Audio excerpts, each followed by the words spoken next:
Hola, muy buenas tardes. Esto es De Todo Menos Eso en un nuevo capítulo aquí por Radio Pichincha y todas nuestras redes sociales. Álvaro Samaniego, ¿cómo le pusimos el nombre a este interesante capítulo?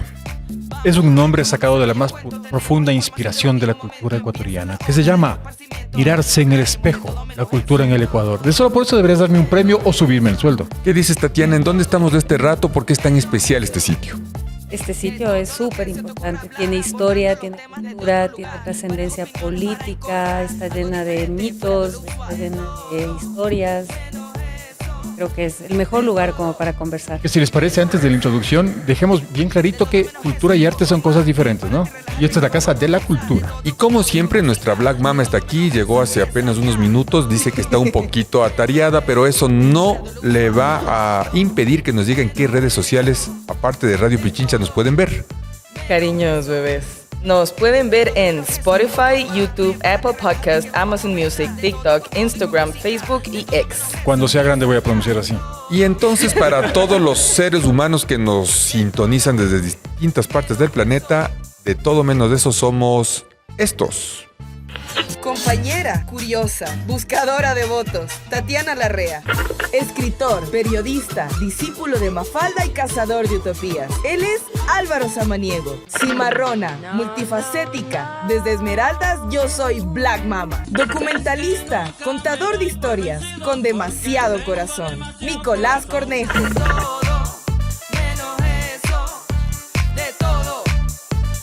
Y para este podcast contamos nada más y nada menos con una presencia muy importante entre las presencias importantes que hemos tenido en este podcast. Álvaro Samaniego, se trata de Fernando Cerón. Fernando es nada menos y nada más que el presidente de la Casa de la Cultura. Cuando yo actualicé tu currículum decía que tenías 32, pero ahora me acabas de decir que tienes 35 años. Ya esa información no es nueva. Ya no estás, pero sin embargo es uno de los presidentes seguramente más jóvenes de la Casa de la Cultura, ¿verdad? Probablemente sí. De todos los que ha pasado. Según dicen, soy el más joven. El más joven. Tú me decías cuando de los 14, dijiste que conmigo. Dicen que son 14 los presidentes de la Casa de la Cultura. El primero fue Benjamín Carrión, Pío Jaramillo Alvarado, Julio Endara, Luis Verde Soto, Osvaldo Guayasamín, Galo René Pérez, Edmundo Rivadeneira, Milton Barragán, Camilo Restrepo, Stalin Alvear, Raúl Pérez Torres, Marco Antonio Rodríguez, nuevamente Camilo Restrepo, y vendrías tú, mi estimado y querido Fernando. Que dicen que soy el más joven de esa lista. Eres el más joven de esa lista. El más joven. Y de momento eres el más joven del programa. Qué lindo no sentirme la más guagua. Es verdad. Lindo, lindo. Es verdad, sí. Iba a decir lo mismo, pero no es cierto.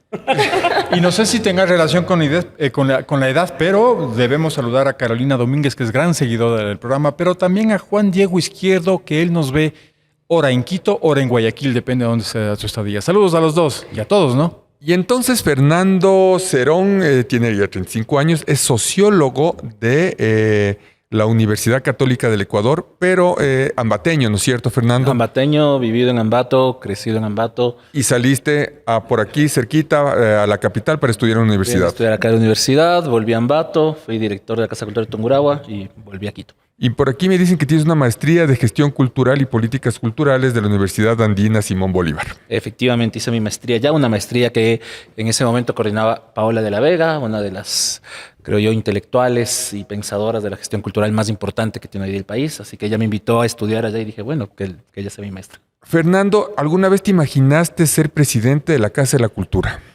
No, en realidad, no estaba en esas.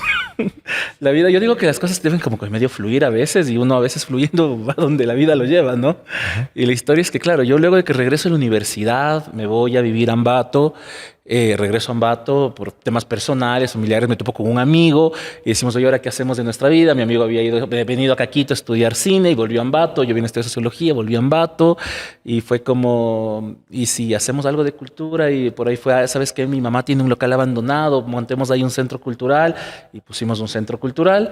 Y de repente hacer gestión cultural en ese sentido y en ese espacio nos llevó al núcleo de Tungurahua y cuando me di cuenta estábamos acá en Quito. En la o sea nacional. Que sí viviste el drama de todos los gestores culturales, ¿no? De todos los artistas del Ecuador. Es la dificultad de crear un centro, mantenerlo, sostenerlo sin real de por medio. Sí, eso, así vivimos. La dolorosa autogestión. La dolorosa autogestión. Púas tiene esa palabra. Pero eso es que es un nombre de sociólogos, pues aquí nos pueden decir, ¿no es cierto? Es que es pues para ponerle bonito. Claro. estás chiro, es autogestión. Sí, una gran palabra para hablar de precarización. Sí. En todo caso, me imagino que eso habrá sentido el fundador de la casa, Benjamín Carrión.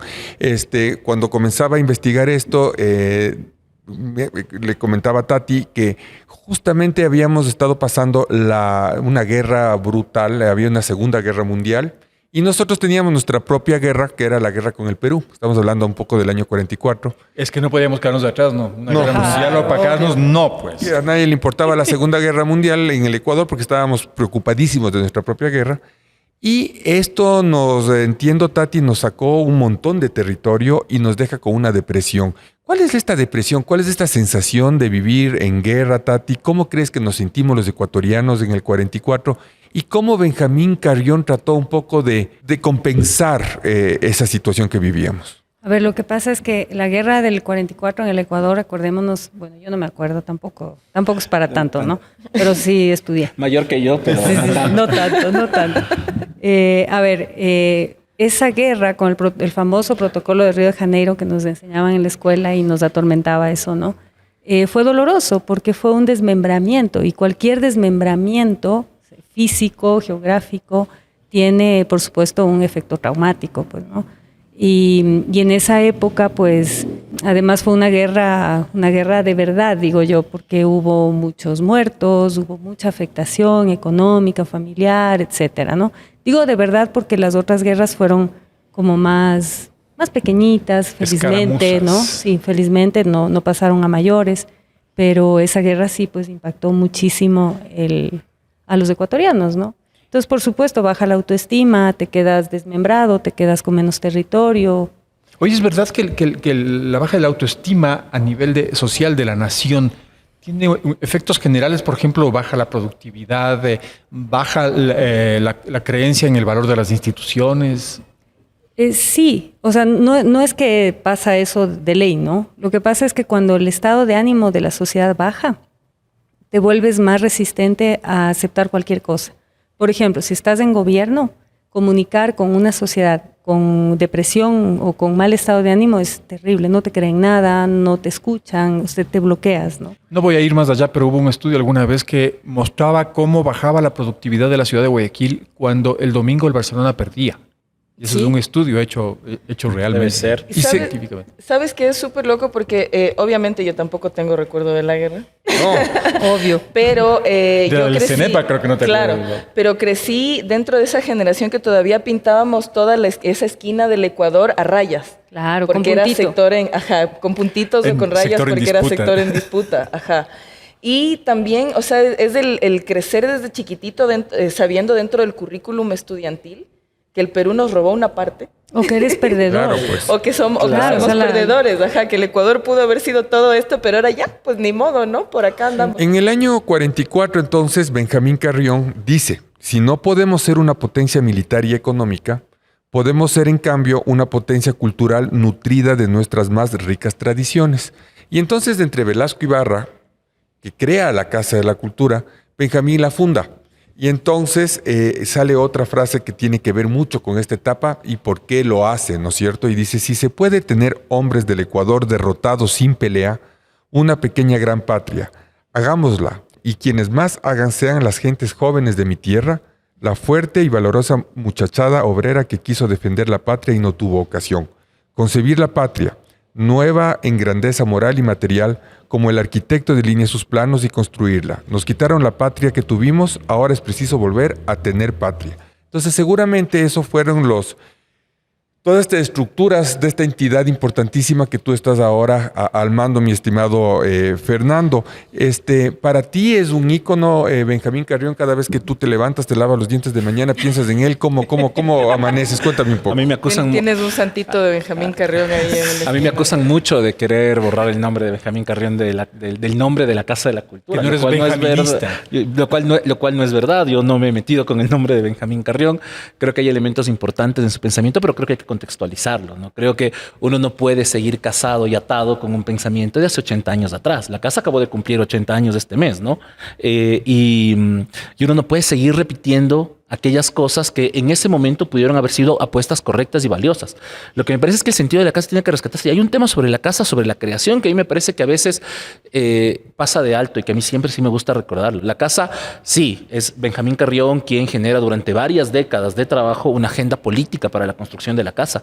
Pero en medio de esa guerra, coproducto de esa guerra, se da el levantamiento social más importante que tiene este país, el levantamiento de la Gloriosa. Este levantamiento social, donde además Carrión era un actor importante, pero más que Carrión, hubo un conjunto de pintores, en particular pintores a la izquierda políticamente, que son fundamentales dentro del proceso de la Gloriosa. Y la Casa de la Cultura es hija de ese movimiento social. Es ese momento político el que permite la creación de la casa. La casa nace con las organizaciones sociales e incluso esto lo dice el Alejandro Moriano. Me parece que hay algunos historiadores que no concuerdan con lo que cuenta Alejandro Moriano, pero Alejandro Moriano dice que en realidad el decreto de fundación de la Casa de la Cultura no lo da Velasco Ibarra. Lo que sucede es que antes de que Velasco Ibarra sea presidente y luego de la Gloriosa, tenemos un capítulo que se llama Los 63 días de las bases. Los 63 días de las bases es un momento, son 63 días que el Ecuador tuvo un gobierno popular después de la Gloriosa. Y el último día de este proceso, este espacio de gobierno popular decreta la creación de la Casa de la Cultura. Y al siguiente día es el primer velasquismo, y es el primer día del segundo velasquismo. Y en ese primer día del segundo velasquismo, Velasco Ibarra firma el decreto. Así que tiene dos órdenes de creación en la Casa de la Cultura, ¿no? Esto lo señala Alejandro Moriano y me parece que es importante traerlo a colación, porque muchas veces pensamos como solamente en los grandes nombres, ¿no? Carrión. Hablas de Velasco Ibarra como el que firma el decreto de creación de la casa, pero no entendemos estos procesos sociales que están detrás. Sí, la guerra es un detonador, pero la guerra lo que detona es este gran movimiento social. Y este gran movimiento social no solo crea la Casa de la Cultura, ¿no? Esto va a crear alíes, va a crear organizaciones sociales, ahí nacerá la FEI, etcétera. Sin declararme ni benjaminista ni carrionista, pero a mí me parece que el concepto de Benjamín Carrión, en cambio, sí puede ser una base histórica, tradicional y de futuro, que es finalmente la que nos salva como país la cultura. Creo que eso extraigo de esa frase famosa de... En eso estamos absolutamente de acuerdo y creo que ese es como el sentido, lo que plantea Carrión, que es fundamental y que en ese momento además es lo que logra captar. ¿Qué es lo que sucede? Es decir, no hay moral, hay un desinterés, estamos en un momento de crisis, el país está en una depresión, hemos perdido la guerra, tenemos este movimiento político gigantesco que es la Gloriosa, el país no tiene sentidos. La pregunta de la gente es ¿a dónde vamos? ¿Qué vamos a hacer? Y en ese momento lo que acusa Carrión cuando dice volver a tener patria, Carrión lo que está planteando es crearle el Estado-nación. Lo que sucedía también en el Ecuador, viendo como más históricamente. Y una pequeña nación, ¿no? Sí. Y es una pequeña nación de grandes hombres. Exactamente. Tatiana, ¿por qué tenemos esta necesidad los seres humanos de regresar a ver a la cultura cuando estamos pasando estos momentos tan difíciles? ¿Por qué la cultura es tan importante y juega así? Yo justo te iba a preguntar eso a ti, porque el que sabe de cultura es él. Pero sí es que es súper importante, porque al final se te desmorona todo y lo que vuelves a ver es lo que eres tú. O sea, es volver al origen, volver a las raíces, volver al yo, ¿no? Al yo interior. Es como cuando te deprimes individualmente, digo yo, ¿no? Supongo, es volver a entenderte, a reconocerte, y creo que eso es importante, ¿no? Y en ese sentido yo creo que es súper importante trasladar, como tú dices, Fernando, no solo hablar de lo que fue el pasado en su contexto, que está muy bien, sino lo que pasa hoy.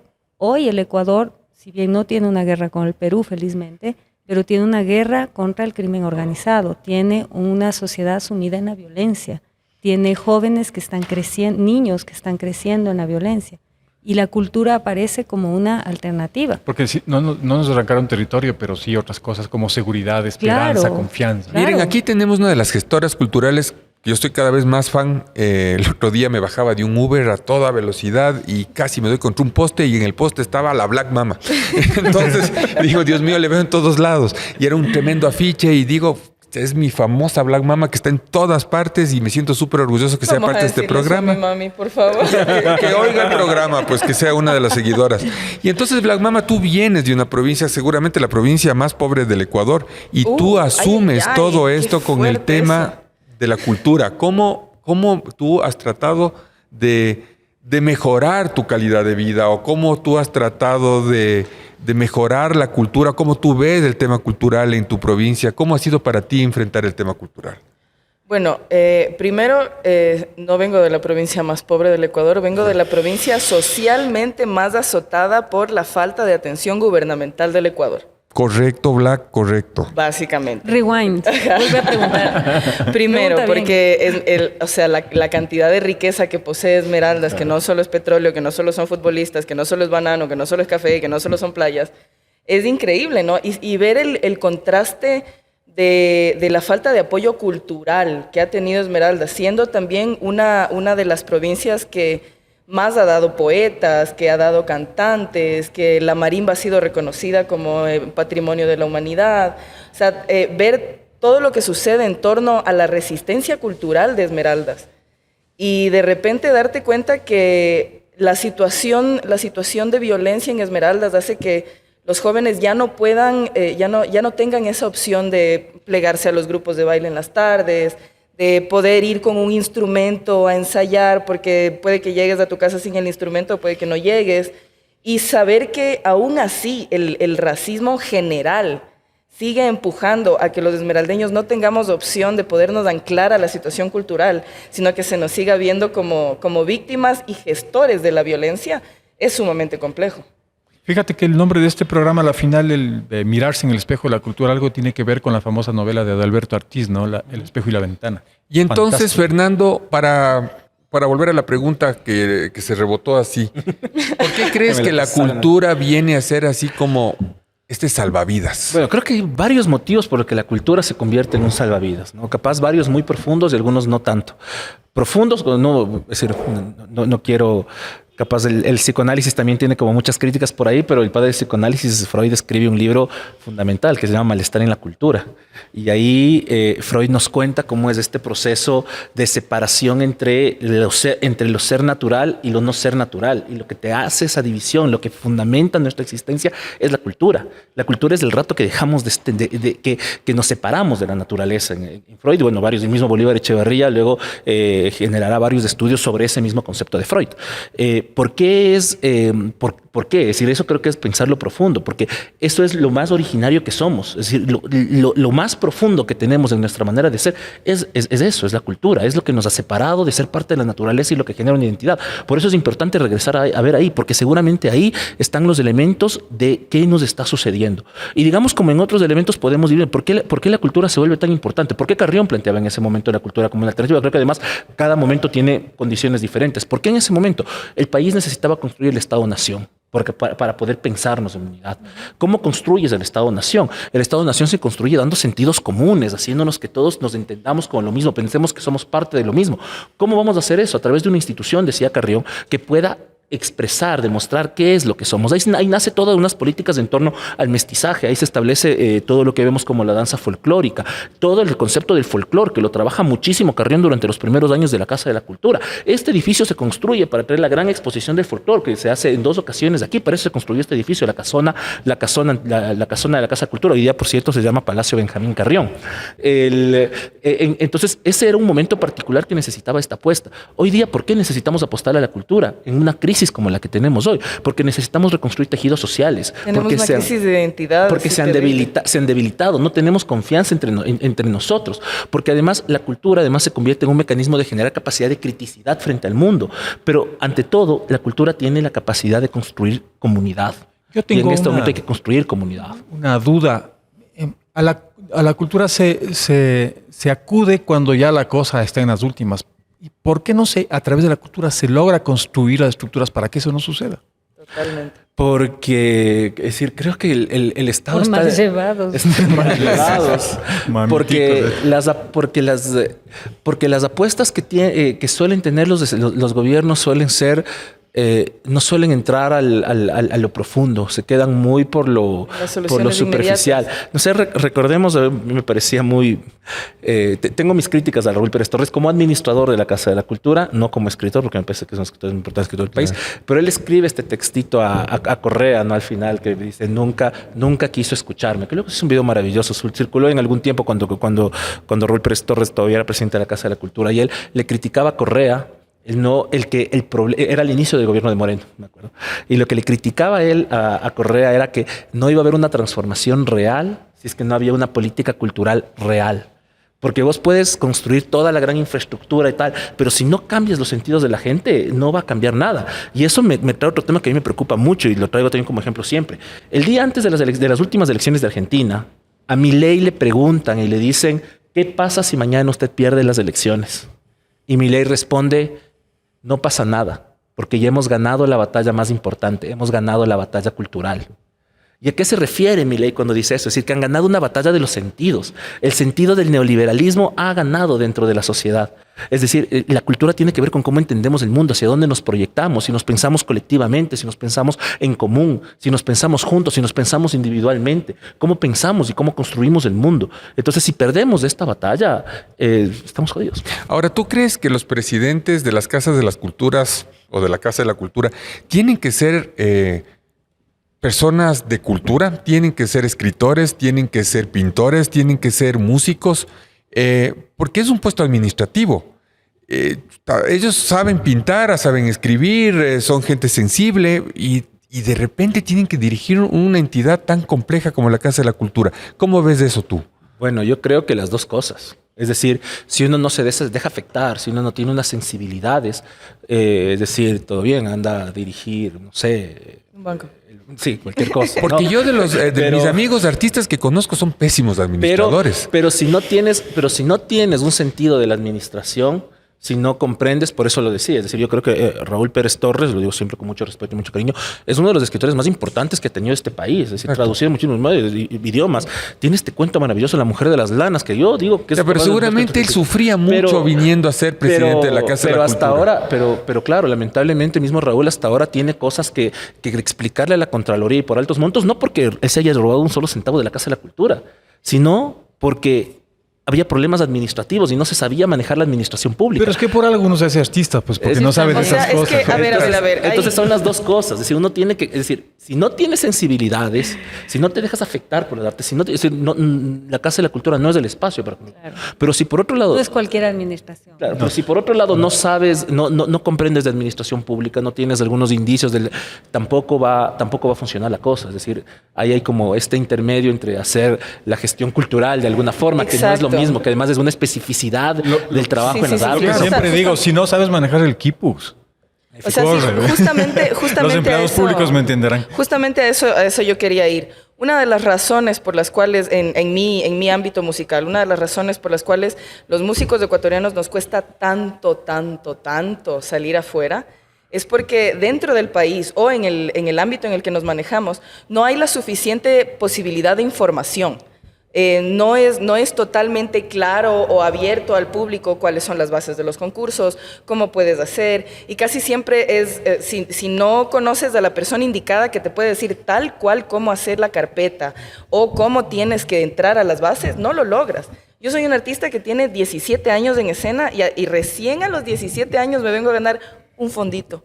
Entonces me siento súper orgullosa, pero a la vez me siento súper frustrada, porque si es que el Estado, si es que las entidades, los espacios donde se supone que se debe desarrollar la cultura, nos dieran ese pedacito de información que es una cuestión logística, que son cosas que normalmente no entran en la cabeza del músico, en la cabeza del artista, nuestro desarrollo artístico sería totalmente diferente. Sí, pero yo quisiera... Pero es que esto es así, mira, cuando nosotros nos vamos a filmar, yo filmo.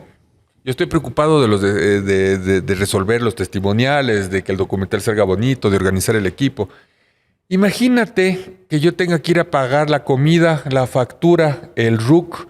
El contador me mata. ¿Entiendes? Sí, entonces yo no puedo hacer esas cosas. Es más, cuando ya llego a la oficina, yo ahora, cuando ya creces en la productora, lo que menos haces es dirigir las películas.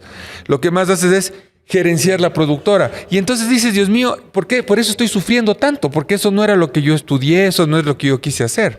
No les pasará mismo a los artistas. Eso pasa ansiedades, mucho. No saben. Pero por eso existe de alguna forma, no me gusta del todo el término, gestor cultural. Tengo problemas con ello, pero digamos lo que finalmente hace el gestor cultural, el trabajo que genera es eso, finalmente, es esta mediación entre... El gestor cultural no es finalmente el artista, es decir, el gestor cultural muchos de nosotros nos volvemos gestores a la necesidad de que no hay quien. El gestor cultural se convierte en un canalizador de los procesos, como medio el productor en el cine, ¿no? Es decir, finalmente es el que tiene que resolver, primero, dónde consigues la plata, cómo administras la plata, dónde resuelves los envíos de los recursos, dónde ubicas, con quién te llevas, con quién resuelves las cosas. Es decir, hacer ese ejercicio de producción es diferente a hacer el ejercicio creativo. Y si las dos cosas no están de mano, no va a pasar nada. Yo quiero hacer un paréntesis. Ahí voy a hacer un poco así de Haz tú el abogado del primer diablo. paréntesis, yo hago el segundo paréntesis. Porque yo tengo más paréntesis. Porque, a ver, yo entiendo y respeto, porque no soy artista, entonces además soy consumidora de arte y de cultura y me parece fantástico, entonces respeto mucho, pero no por esa sensibilidad especial que tiene esta área de la sociedad, de la gente, estás exento de hacer ciertas cosas tediosas y horribles que todos tenemos que hacer. Entonces, si yo quiero aplicar a un fondo, a un premio, a un concurso, pues tengo que bancarme la parte administrativa. Y alguien, eso sí coincido con Black, que debe estar dentro de la formación. De que te enseñen a hacerlo, no puedes evadirlo. Pero fíjate, a mí como escritor me pasa esto. Vives en dos mundos. Estoy seguro que los pintores y los músicos también. El mundo de la creación, que es un mundo más ficticio, que está en otro ambiente, que es mucho más abstracto. Y el mundo real, en el cual no queremos vivir, pero que nos toca vivir. Porque es hay caro. los que más y hay los que menos. Por ejemplo, Black se convierte en gestora cultural. Yo de alguna manera también me he convertido en gestor cultural. Pero el paréntesis que yo quería abrir y que probablemente se convierte en una brecha es que está bien, la cultura es la manera como un país se expresa. Y el arte es un canalizador, una herramienta de la cultura. Entonces, sobre la Casa de la Cultura recae todo el enorme peso de administrar la cultura del Ecuador. Porque por ahora el Ministerio de Cultura es un ente que debería generar política pública y lo hace eventualmente por accidente, ¿no? No por buena propuesta. Ni por accidente. Ni por accidente, ¿no? Entonces, un poco el corazón de la cultura ecuatoriana está aquí, y de ahí la importancia, y de ahí por qué a mí me estremece estar aquí cobijado por ese mural de atrás de Guayasamín. Y por favor, córtenme, porque si no ya me vuelvo poeta. Y entonces la mejor manera para cortarle al Álvaro y a todo el mundo en este podcast es para que, Black, ¿a quién has traído ahora para que nos ponga un poco de música y de arte y de cultura en la Casa de la Cultura? Claro que sí, en este momento yo les voy a presentar a alguien sumamente especial. Bueno, con ustedes directamente desde la bellísima ciudad de Ibarra, una negra potente, hermosa, que viene con una mezcla no solo de lo que ya se trae de la raíz, sino con todo lo nuevo y moderno que podemos traer. Con ustedes, Dayané. En la mañana comienza todo a marchar, que hierve el agua, que todo hay que limpiar. La homenajeada de blanco se vestirá, los invitados que pronto van a llegar. Espera un poco, la misa va a comenzar. Nuestra familia en iglesia no caberá. Tu padre llora, nadie lo vio así jamás. Más donde llores, feliz te recordará.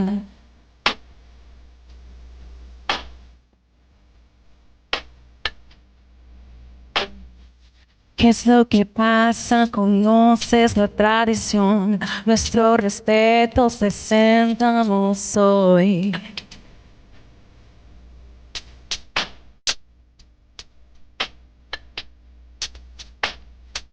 Aprieta el paso, de pronto hay que llegar. La ceremonia está por comenzar.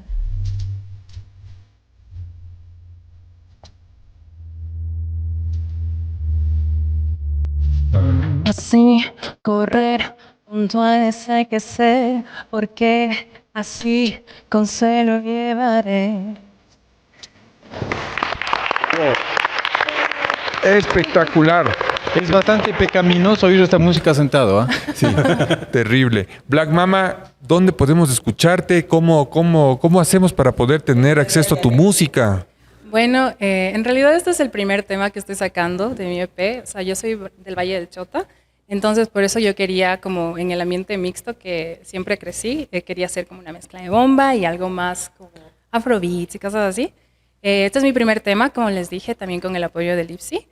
Y ahorita ya lo pueden encontrar en cualquier plataforma. Me pueden encontrar en Instagram como Dayané Music y en Spotify, SoundCloud, Apple Music, en donde quieran. O sea, igual que nosotros, Black, por lo que vemos, estamos ahí. La misma, pero pucha, la pronunciación no está tanto. Sí, Black Mama sabe bien de las plataformas, sí. Oye, pero la base fundamental de tu arte, de tu música, es la felicidad. Sí, en realidad esta canción, si la escuchan bien, es sobre un funeral. Sí. Entonces, sí, es que es como una historia un poquito esa más, pero yendo como un poquito ya hacer un resumen. Se trata prácticamente de que yo hace tiempo haciendo estas canciones, me fui para el Valle del Chota porque yo tenía ya la idea de cómo eran los funerales, pero hace tiempos yo no había perdido a un familiar. Pero cuando fui por la canción, 3 días después mi abuelo falleció. Y fue como que un golpe súper denso, pero aún así yo me sentía tan contenta de que este proyecto me haya permitido tener como las últimas palabras de mi abuelo. Porque yo no lo había visto en 4 meses. Entonces yo dije, lo voy a tomar por otro lado. Lo voy a tomar como, es una despedida, pero es una despedida de, loco, esta persona estuvo conmigo toda mi vida y le agradezco y quiero celebrar su vida. Entonces, ¿cómo se llamaba tu abuelo? Ernesto Santos. Y esa es la voz que La voz estamos de fondo. escuchando. No. Él, en realidad él me ayudó a conseguir a esta persona que estaba tocando ahí porque, bueno, mi abuelo era muy introvertido. Aún lo tengo yo eso, pero él me ayudó a buscarlo y todo. La base del arte yo creo que tiene que ver, es la felicidad, de estar contentos, para poder pensar, para reflexionar. Pero a ratos, ahorita mi productora me dice, oye, Nicolás, se están quejando mucho en el programa. Entonces es como que la cultura, los artistas, la Casa de la Cultura, el Ministerio de Cultura, está siempre ligado a las quejas. Y yo creo que la queja está muy distante de lo que estas personas hacen. ¿Crees vos eso? O sea, ¿Sufres, Fernando? Es que ¿Sigo yo? No, es decir, el sector cultura es un sector complicado. No, es decir, aquí... ¿Qué cultura se llama? ¿Qué cultura? Aquí el tema, es decir, sí hay es un tema conflictivo, pero claro que tienes un nivel de conflictividad alto, porque es un sector profundamente precarizado. Es decir, si vos revisas solamente datos bien concretos, es decir, ¿cuántos de los artistas tienen acceso a una seguridad social adecuada? Y el dato es que... ¿Por qué no le preguntas? ¿Tienes seguro social? No tengo. O sea, Lo que pasa es que- ¿Cuántos artistas logran el sueldo básico? ¿Cuántos artistas llegan al sueldo básico? Es decir, los datos del año anterior, los datos del año anterior es que el 62% de los artistas no estaban alcanzando el sueldo básico y su principal ingreso no era la cultura, no era el arte, eran otros tipos de ingresos. Ahí te hago yo la pregunta, de todas las funciones que ustedes hacen, ¿cuántas? Digamos que hacen 20. De las 20, ¿cuántas les pagan, cuántas no les pagan? Pucha, o sea, de las 20, 17 no me pagan. Y luego vivo con las otras Claro, 3. y luego vamos a la lógica institucional tan perversa que hemos eliminado acá, que es colabóranos, te damos Colabora. vitrina. Yo te doy el escenario. Sí, que eso es terrible, claro, porque así es como es decir, así de alguna manera te jalan, pero claro, no tienes acceso. El dato de la seguridad social. Tenemos un seguro especial para artistas, ¿no? Que la ley del 2016 estableció. El dato es que de los registrados en el RUA, que se supone que bueno, pues como más o menos el universo de los que están produciendo permanentemente, solamente el 1% usan el mecanismo de seguridad social para artistas, porque no funciona ese mecanismo de seguridad social para artistas. Es decir, cuando vos miras la situación del sector, es una situación profundamente precaria. Somos una economía muy precaria. Los datos del BID a nivel mundial, para América Latina, era que el sector que menos se había recuperado luego de la pandemia en toda la región es el sector del arte. Oye, esto a pesar de que el Banco Interamericano de Desarrollo se manda el superestudio en 2015 en que habla de la economía naranja, que dice que la economía de la creación es más grande, produce más ganancias que las armas. Sin embargo, todo el mundo está pobre. Oye, pero yo ahí tengo una contradicción. pregunta. Yo veía, también te stalkeé igual que él. Tú habías planteado como una oferta para ser presidente de la Casa de la Cultura, corrígeme si no lo vi bien, la profesionalización de los artistas. Sí, Ir ese por es un tema eso. central. Quizá, yo te pregunto, porque lo veo así, de pronto uno de los grandes retos es que la sociedad ecuatoriana entienda que el artista es un profesional y que debe ser tratado así. Es que hay no un es tema- que, ay, es que canta lindo. Es que- Entonces ven, ayúdame, Es canta. que hay un tema, ¿Qué te cuesta? es que hay no? un tema que no se entiende ahí, claro. Es decir, atrás de pararte en escenario hay un montón de trabajo. Exacto. Sí, y hay un conjunto de economía. Es decir, para vos lanzarte un evento, tienes diseñadores que están organizando, tienes sonidistas, tienes todas las horas que dedicas al ensayo, todas las horas dedicadas a los procesos creativos. Es decir, hay todo un trabajo. Y luego, claro, para llegar y que tengas que enfrentarte agregarle al colabórame para todo eso, o algo que a mí me pasaba cuando yo trabajaba como gestor cultural independiente con este centro cultural que les contaba que teníamos en Ambato. Claro, nuestro rubro principal de trabajo era el teatro. Es decir, nosotros estábamos dedicados y abocados al trabajo escénico. Teníamos una salita de teatro pequeña, bastante básica, pero que funcionaba. Pero claro, resultaba ser que nosotros teníamos una programación y el municipio de Ambato te lanzaba las mega programaciones de teatro gratuitos, del Consejo Provincial lo mismo, la Casa de la Cultura lo mismo, y luego te resulta ser que no puedes competir con eso. Pues te quiebra el Estado. Resulta ser que cuando quieres trabajar del arte, tu principal competidor es el Estado. Entonces te toca competir contra el Estado para tratar de subsistir, con un Estado que además no te da nada, no te genera ningún acceso de ninguna forma, no te da ninguna política que te permita desarrollarte. ¿Te sientes identificada? No, 100%, o sea, porque en fin y al cabo, como estábamos hablando antes, o sea, toda esta cuestión de, ok, nos dan fondos, nos ayudan en mil cosas, pero muchas veces no hay como la suficiente ayuda para que las personas puedan acceder a esto. Entonces eso, de una u otra manera, o sea, yo conozco a muchos artistas que son top. Realmente la cuestión artística y musical aquí en Ecuador es increíble, pero realmente el apoyo es tan casi nulo que mis amigos dicen como, dan fondos. ¿Cómo es eso posible? Es como, hay fondos. Hacer cultura a pesar del Estado es esto. Sí, de alguna forma es hacer cultura a pesar del Estado, y también es hacer cultura en un contexto donde, claro, también tienes instituciones, las instituciones culturales que están destrozadas. Es decir, esa es la situación actual que tenemos. Es decir, compara los presupuestos de 10 años hacia acá y te das cuenta que en 10 años el presupuesto del Ministerio de Cultura pasó de 50 millones a 20 millones. El presupuesto de la Casa Cultura pasó de 25 millones a 11 millones, etcétera. Es decir, donde veas, en los mismos GATS. Es decir, hay una desinstitucionalización brutal. Entonces, te quedas en un escenario en el que tampoco el Estado mi productora me sigue diciendo, se siguen quejando. ¿Qué es lo bueno? ¿Qué es lo bueno aquí? Claro, y está bravísima y con vos está también. quejando ella. Quieren que cante. Claro. A ver, ahí tengo yo una pregunta, verás. Pensando otra vez en cómo se creó la Casa de la Cultura, cuál fue el espíritu, bla, bla, ¿no? Leyendo las notas del Nico, el Bombita, ¿no es cierto? El Rodríguez Lara, que fue dictador, que se le conocía como la dicta blanda, mientras en el Cono Sur había unas dictaduras de esas en de esos madre, momentos, ¿no? Y ahí le llamaban dicta blanda. Es uno de los que más empeño le pone a esta vaina. Un dictador, ¿no? O sea, suena contradictorio.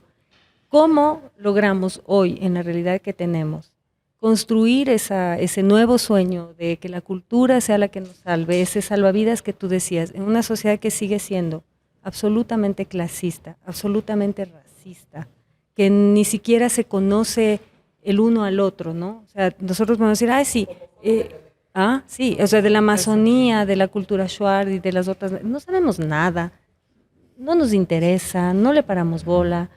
No hay fondos, la política de cultura no está anclada con la educativa, no hay una política de verdad estatal. O sea, el reto es enorme. Sí, el reto es enorme, pero también tiene que ver mucho con enfoque. Es decir, no que es imposible, es difícil. Es difícil y mucho más lento cuando no hay recursos. Es decir, a ver, vamos con dos cosas. ¿Tú crees que la Casa de la Cultura tiene que renunciar a la política?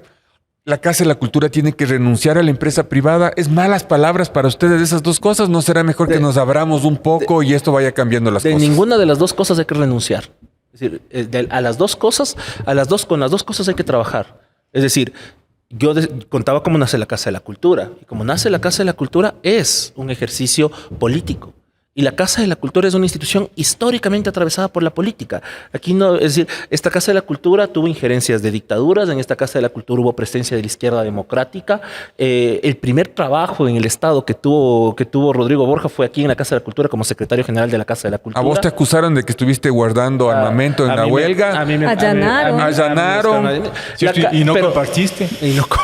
Pero la Casa de la Cultura... Compartieron, qué feo. Pero la Casa de la Cultura es una institución profundamente política, porque la cultura finalmente es política. Es decir, aquí tampoco vamos a decir que hay cosas así que... Y lo otro, es decir, ¿cómo vamos a apostarle en ese sentido a pensar una construcción política si no tenemos una alianza con el sector privado? Es decir, ninguna de las dos cosas tienen por qué estar separadas. Es decir, ni le tenemos que tener miedo a la palabra empresa privada, ni tenemos que tener miedo a la palabra política. Pero si yo soy...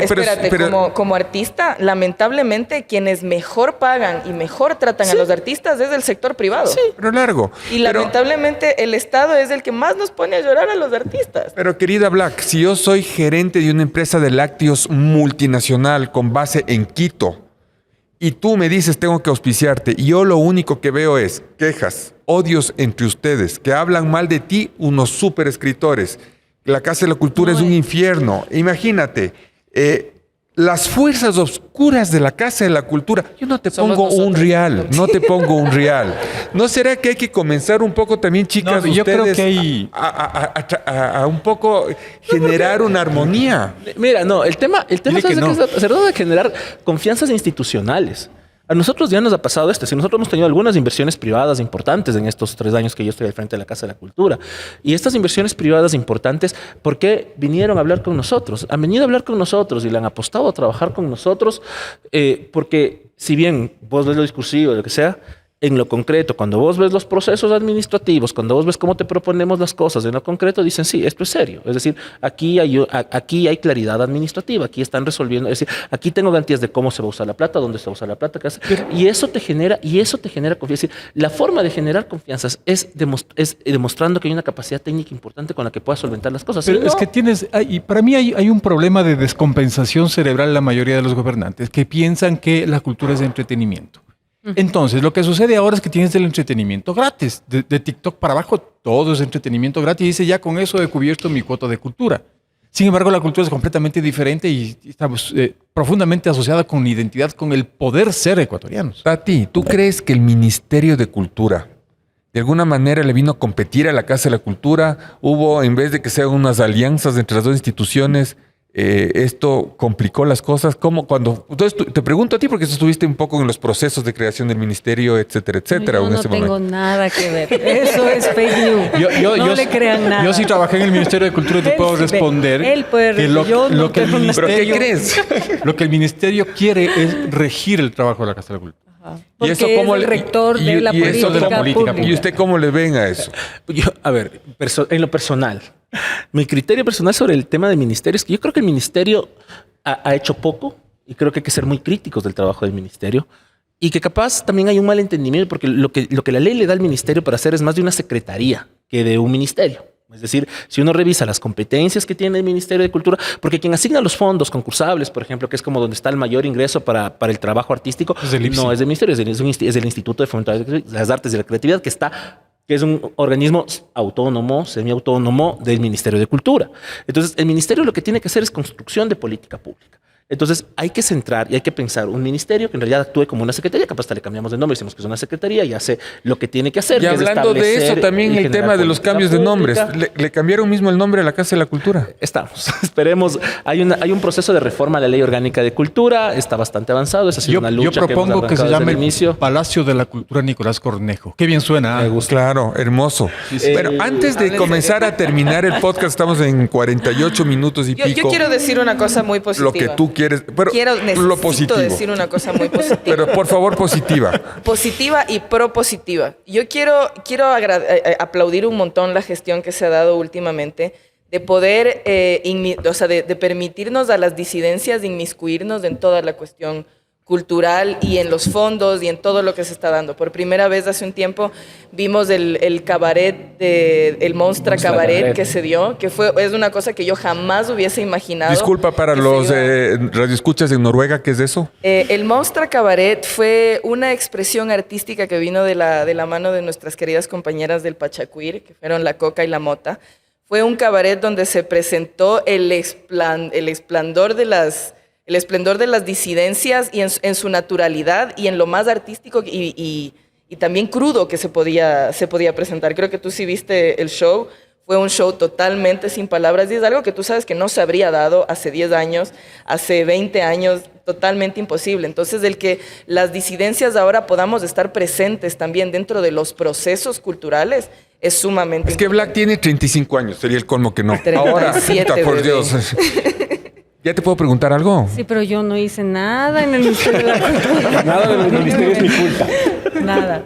¿Qué estaría diciendo Benjamín Carrión si estuviera vivo y viera todo esto que ha pasado en la Casa de la Cultura en estos 70 y más años? Capaz que decía como Simón Bolívar, ¿no? He arado en el mar. O capaz que dice, wow, se ha logrado más cosas. O sea, Ok. creo que el tema de que habla Black, las nuevas propuestas culturales, la apertura de la Casa de la Cultura, nuevas a nuevas tendencias del arte y Las demás, ¿no? contraculturas también. Las contraculturas, la inclusión de género y demás me parece fantástico, ¿no? Se pican las manos por hacer somos más. hijos, sí, mucho. Pero iba a ser sobre esto. Somos hijos de nuestro tiempo. Capaz a Benjamín Carrillo no le gustaría, pero es hijo de otro tiempo, es hijo de otro Claro. momento De De histórico. pronto Capaz dijo, sí. hice un monstruo, dijo. Sí, ¿no? pero capaz, pero que, ¿Qué es esto? sí, es que somos hijos de nuestro tiempo. Capaz estaba bailando todos. TikTok el Benjamín también. También, quién sabe si hay algún TikTok.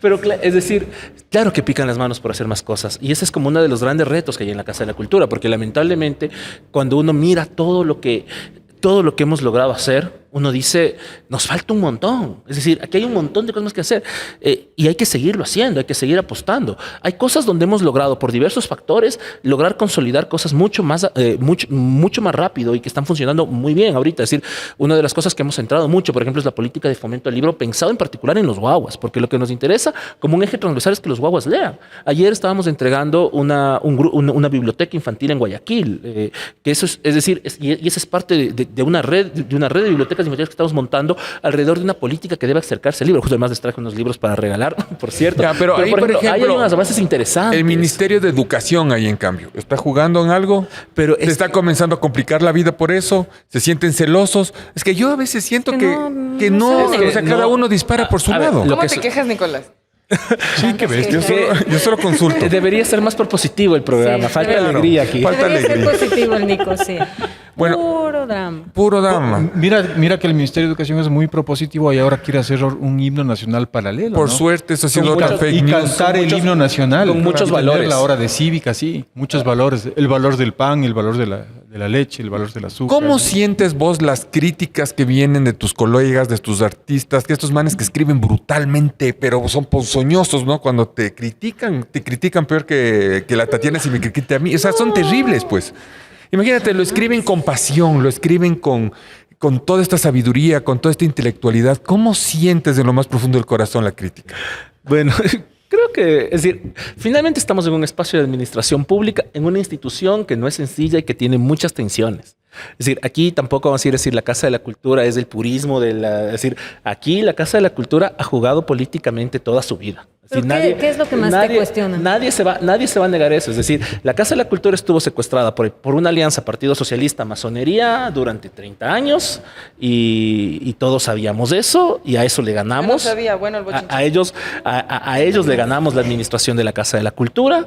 El partido estuvo, la Casa de la Cultura estuvo administrada por el Partido por la Izquierda Democrática durante muchos años. Es decir, aquí no vamos a jugar a decirnos que que aquí siempre todo ha sido, es decir, la Casa de la Cultura ha jugado políticamente y hay muchos intereses y hay muchas perspectivas. Y además creo que lo que hay que recibir, las críticas siempre es con respeto y con cariño. Es decir, cuando me critican, es decir, no Yo creo. tengo una lo que a veces crítica. lo que sí a veces es la mentira, ¿no? ¿Pero Y qué eso te creo que ya cuestionan? es. ¿Qué es lo que te crítica? detiene justo Bueno, eso? no, porque me detienen. ¿Qué me cuestionan? Las cuestiones, los principales cuestionamientos es cómo es eso de Casa de la Cultura, Casa de las Culturas. Eso es una. Eso oí yo. Eso es. Pero eso es cada vez que hay un post un post nuestro en el Facebook, hay 20 comentarios diciendo lo mismo. Eso es que además. Pero esa es una idea tuya. Pero ese es un debate, no es mía. No, es un debate. Ese- Sí, es ese un debate grande. ¿Y por qué te caen a vos? Porque es el presidente de las culturas. Porque yo estoy Caramba. porque yo soy, No, porque es la además, cara, ¿ves? porque bueno, digamos, yo aquí hay una historia, ¿no? Y luego me van a acusar también de partido, pero bueno, así es esta vida. Dicen que la primera vez que hay oficialmente una solicitud de cambio de nombre en la Casa de la Cultura es en una resolución del primer Congreso de la CONAIE en el 89. Ahí es la primera vez que le piden, que piden al Estado que se cambie el nombre. En el 94, la Junta Plenaria, que es el órgano directivo de la Casa de la Cultura, con todos los directores, votó la posibilidad de cambio de nombre. No pasó, sacó solo 4 votos a favor. Jaime Galarza, que en ese momento era director de la Casa de la Cultura del Oro, presidente de la Casa de la Cultura del Oro, fue quien propuso ese cambio. Y no lo logró. Es Wikipedia, sabe en todo, el ¿no? 98, ¿A qué hora? Disculpa. No, o sea, ya espérate, no me acuerdo. Qué bien, pero- bestialidad. En el 98, en la constituyente del 98 se discutió el cambio de nombre de la Casa de la Cultura. Ahora también ha habido una discusión al respecto y nosotros lo estamos poniendo también en esa discusión que no es nuestra, es una discusión histórica, articulada. Es decir, no es nuestra, estamos 30 años discutiendo el cambio de nombre de la Casa de la Cultura. De los 80 años. Oye, de la Casa de la A ver, Cultura. pero díganme 30 una estamos- cosa, chicas, ¿a ustedes les importa o les va a cambiar en algo en su vida profesional que cambien el nombre de la Casa de la Cultura? Contesten con sinceridad, por favor. A ver, o sea, yo realmente no podría meterme mucho en el tema porque, en fin y al cabo, yo tengo una cultura. Siento que las personas pueden tomarlo de diferentes puntos de vista. O sea, en Ecuador, claro, podemos decir una sola cultura, pero hablando acá desde minorías, mi cultura no es la misma cultura que las personas de Otavalo. Entonces, también tienen que tener la oportunidad o sea, bueno, esto de poder llamarse a sí mismos por un nombre en específico. Entonces, sí me parece todo bien que haya el de las culturas, todo bien, pero, en fin, entiendo que haya un debate al respecto. ¿Y tú, Black Mama, crees que te cambien algo la vida eso? ¿Sabes qué? Te va a sonar súper loco, pero creo que sí. Creo que sí, es importante, porque lo que no se nombra no existe. Y siento que eso, o sea, viniendo de una de las culturas más invisibilizadas de este país, el que no se nos tome en cuenta dentro del nombre también hace que nuestra existencia siga siendo precarizada y siga siendo invisibilizada. Al momento de decir la Casa de las Culturas, puedes nombrar desde la cultura Shuar hasta la Cayapa, pasando por los negros, pasando por los montubios, pasando por todo el mundo. Entonces creo que sí es importante un nombre que nos incluya a todos. Y yo disiento porque yo no creo que Casa de la Cultura excluya a nadie, porque está hablando de la cultura del Ecuador, que está conformado por muchas culturas. Pero es que somos muy pluriétnicos para decir una sola cultura. Pluris. Es que yo tengo un debate. ¿Cuál es mi postura al respecto de eso? Y por qué creo que hay que entrar en esta discusión. Yo creo que sí es importante. Creo que es una discusión fundamental porque tiene que ver con el sentido del país. Sí, no es un tema menor. Cuando la Casa de la Cultura nació en el proyecto de Benjamín Carrión, como decíamos, lo decía al inicio, lo repito mucho, es el proyecto de la construcción del Estado-Nación. Y es un Estado-Nación, un solo Estado que tiene una sola cultura. Y nos articulamos y somos uno solo porque todos tenemos la misma cultura. Ahí nace, y todas las políticas que se construyeron para el fomento del pasillo, para el fomento de la danza folclórica, fueron producto de la apuesta de la creación de la Casa de la Cultura, porque nació para la construcción de este sentido común. De este sentido, me refiero a sentido común no en que todos entendemos lo mismo, sino que es un sentido único de pertenencia a este Estado-nación. Ya han pasado 80 años, hay una discusión sobre eso, hemos comprendido que este es un país plural, diverso, con muchas naciones. En la Constitución dice que somos plurinacionales. Capaz hay unos debates con antropología, pero a cada nación le corresponde una forma específica de cultura. Y aquí, es decir, si es que queremos disputarnos de estos sentidos y entender la diversidad que tenemos como país, si una de las riquezas gigantescas que tiene este país, y por eso la apuesta de Carrión tiene valor, que podemos ser una potencia cultural, es porque somos profundamente diversos. Y sobre esa profunda diversidad podemos apostarle a la construcción de algo. Entonces, creo que reconocer esa diversidad es un primer ejercicio absolutamente necesario para encontrarnos, para reconocernos y para caminar. Ahora sí puedo quejarme. Espérate un ratito. Cuando te presentas, ¿vos cómo te presentas? ¿Soy el presidente de la Casa de las Culturas o dices todavía de la cultura? A ver, aquí hay que ser... En todo documento oficial, formal, administrativo, la Casa de la Cultura se llama Casa de la Cultura Ecuatoriana Benjamín Carrión. Eso dice la ley y nosotros no podemos en los documentos, contratos, cualquier cosa que hagamos, llamarnos de otra forma. En el nombre comunicacional de esta administración es la Casa de las Culturas. En un minuto, ¿es posible que se logre finalmente fortalecer el trabajo regional, territorial? Porque hay excesiva concentración en Quito y Guayaquil y probablemente Cuenca, ¿no? ¿Qué dice eso la Black? Porque entendía que tu abuelo había sido presidente, ¿no? De la Casa de la Cultura Núcleo. Yo vengo de una familia muy hermosa y respetable, claro que sí. No, mentira, no. El abolengo negrero. Sí, mi abuelo, Milón Ortiz Rentería, fue presidente de la Casa de la Cultura en Esmeraldas. Y el haber tenido presente a un personaje tan histórico específicamente para la gente y el desarrollo en Esmeraldas, el saber que todo el mundo hasta ahora sabe quién era mi abuelo. Y también entender cómo todavía siguió existiendo esta desconexión entre lo que sucede con Esmeraldas y sucede en la capital. Es un poco doloroso, pero también es saber que siempre estuvimos presentes. Les agradezco infinitamente, creo que hemos quedado impresionados, Fernando, de toda tu sabiduría. Bestia, eres una enciclopedia, sabes todo, me impresionó tu conocimiento histórico, realmente has sido un gran invitado. Creo que había que hablar 3 horas, pero tendremos otros momentos para hacer este podcast. Y nos faltó lo del arbolito, quizás en el próximo podcast. Te agradecemos mucho por habernos abierto estos espacios para este tipo de programas. Vamos a grabar algunos capítulos más abusando de la confianza. Bienvenidos. Gracias y gracias a todos los que nos escuchan en este podcast de Todo Menos Eso, en Radio Pichincha todos los viernes de 6 a 7 de la noche y en todas nuestras plataformas de internet. Que pasen muy bien y hasta el próximo viernes. Gracias.